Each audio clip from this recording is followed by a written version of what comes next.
आज का जो इकट्ठ होगा वो मोदी सरकार की नींद हराम करेगा। ऐसे लगता है पंजाब हरियाणा की हद ना होकर जैसे चीन और हिंदुस्तान का बॉर्डर हो। लखीमपुर खीरी के साजिश करता थे उनके बेटे अजय मिश्रा टैनी ने जिस तरह से किसानों के ऊपर गाड़ी चढ़ाकर उनका कत्ल किया था, उनको कल भाजपा ने टिकट दे दी। उत्तर भारत से, पंजाब से बड़ी तादाद में यहाँ पर किसान, मजदूर, माताएं, बहनें पहुंचेगी और आज का जो इकट्ठ होगा वो मोदी सरकार की नींद हराम करेगा। जिस तरह से केंद्र सरकार ने हमें दिल्ली, जो हमारी देश की राजधानी है, उनमें किसान मजदूर को ना जाने का जो फरमान दिया है, जिस तरह से दिल्ली को चारों ओर से बैरिकेटिंग की गई है और जिस तरह से पंजाब हरियाणा की सरहद है, जिस तरह से उसे सील किया गया, ऐसा लगता है पंजाब हरियाणा की हद ना होकर जैसे चीन और हिंदुस्तान का बॉर्डर हो, ऐसे पाकिस्तान और हिंदुस्तान का बॉर्डर हो। मुझे लगता है नेपाल के साथ भी इतनी सरहद हमारी टाइट नहीं है, लेकिन दो अलग अलग कंट्रीज है। जिस तरह से ये सब सीन किया गया, आगे जाकर जिस तरह से डरी हुई सरकार ने अपने ओर से ये यत्न किया भी हम डर रहे हैं। जिस तरह से अजय मिश्रा टैनी जो लखीमपुर खीरी के साजिश करता थे, उनके बेटे अजय मिश्रा टैनी ने जिस तरह से किसानों के ऊपर गाड़ी चढ़ाकर उनका कत्ल किया था, उनको कल भाजपा ने टिकट दे दी। तो वो कटे पे नमक छिड़कने की बात की गई है जो सरकार कर रही है और सरकार का असल चेहरा नंगा हो गया। भी जो जीनियस क्राइम करने वाले लोग हैं वो भी केंद्र में मंत्रिमंडल में हैं और आगे वो एमपी बनेंगे। तो अब देश के 140 करोड़ लोग देखेंगे तो जो इस तरह की सरकार है जो बर्बरतापूर्ण देश के किसान मजदूर के खिलाफ कार्रवाई कर रही है, एक तो वो, और देश के किसान मजदूर को एमएसपी लीगल गारंटी कानून देने के लिए तैयार नहीं है, देश के किसान का कर्ज और खेत मजदूर का कर्ज माफ करने के लिए तैयार नहीं है और C250 के अनुसार फसलों के दाम देने के लिए तैयार नहीं है। लखीमपुर खीरी का इंसाफ हो, सभी केस वापस लेने की बात हो।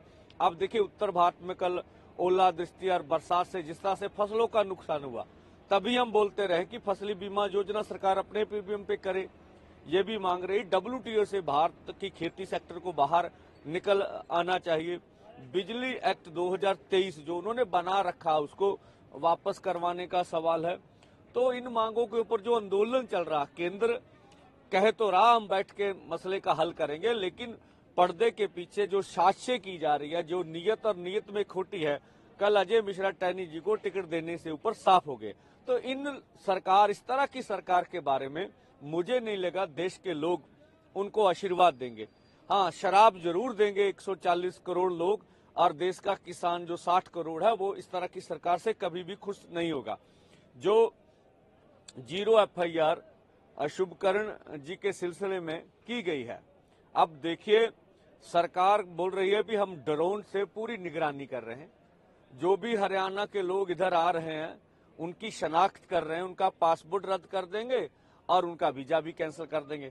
पर उस ड्रोन से क्या सरकार को ये नहीं दिख रहा कि उधर से गोली कौन चला रहा है? उस ड्रोन से ये भी देखा जा सकता है। तो गोली केंद्र के निर्देश के ऊपर वहां खड़े मजिस्ट्रेट के हुक्म पे ऊपर चलाई गई है। तो बाई नेम पर्चा कीजिए, जो भी अधिकारी हैं, वहां का DC है, SSP है, हरियाणा के गृह राज्य मंत्री जो भी अनिल विज जी हैं और उधर केंद्र के गृह राज्य मंत्री हैं, तो इनकी निर्देशों पे सारा कार्य हुआ तो आगे की न्याय की लड़ाई जारी रहेगी। जिस तरह से शहीद शुभकरण सिंह का परिवार हमारे साथ खड़ा रहा, पंजाब स्टेट ने उनके ऊपर पूरी तरह दबाव डाला, लेकिन बहादुर परिवार है, उसने अपने बच्चे की आहुति देश के किसान मजदूर लहर के लिए दी और खड़ा भी रहा और आज भी हमारे साथ खड़ा। वो कह रहा है कि हम न्याय की लड़ाई लड़ेंगे, तब तक लड़ेंगे जब तक इंसाफ नहीं ले लेते। तो अब आगे सरकार को इस गोलीकांड का जो खनौरी बॉर्डर पर हुआ उसका न्याय देना पड़ेगा और जो हमारे जख्मी हुए हैं और जो प्रितपाल जी को उठाकर यहां से अगवा किया गया, क्या पंजाब सरकार उसके ऊपर पर्चा करेगी? हम ये भी भगवंत मान सरकार से मांग कर रहे हैं कि जिस तरह से पंजाब की टेरिटरी को इस्तेमाल किया गया, तो उसके बारे में वो क्या जो हमने डलेवाल साहब ने भी एक शिकायत लिख कर दी है, उनके ऊपर क्या एफआईआर होगी या फिर ये समझेंगे भी केंद्र और पंजाब सरकार जॉइंट ऑपरेशन चला रही है किसानों के खिलाफ। ये स्थिति तो मुख्यमंत्री जी को स्पष्ट करनी चाहिए।